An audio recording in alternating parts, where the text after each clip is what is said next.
Welcome to our channel. Today we how to restore retirement income planning with NewRetirement, complete guide step by step clearly. Begin by visiting the NewRetirement website. Create an account by clicking on the sign up button.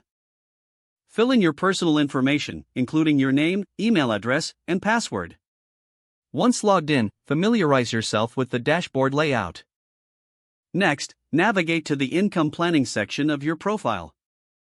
Input your current financial situation, including assets, debts, and income sources. Consider your retirement goals and timeline. Add any expected income streams, such as Social Security or pensions. Utilize the retirement calculator to estimate your future income needs.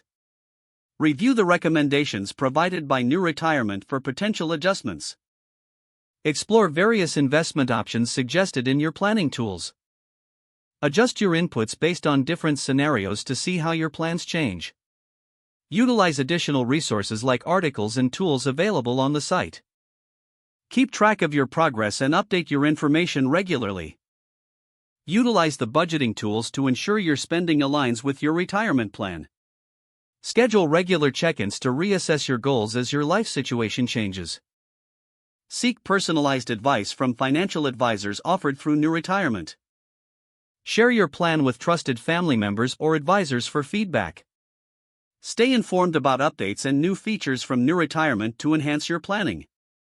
By following these steps, you can effectively restore your retirement income planning with NewRetirement. If the page does not load, refresh the browser or try again in a private or incognito window. Make sure you are using the correct email address, then retype it carefully to avoid small typos. If your password is not accepted, use the reset option and create a new strong password you can remember. Check your spam folder for verification or security emails, then complete any requested confirmation steps.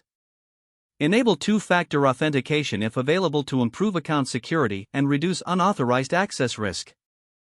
After signing in, review your profile details so your contact information and settings are accurate and current. If you see an error message, note it down and try again after restarting your device and internet connection. Log out when you finish, especially on shared devices, to keep your account and payment information secure. Don't forget to like this video and subscribe to our channel for more step-by-step tech guides.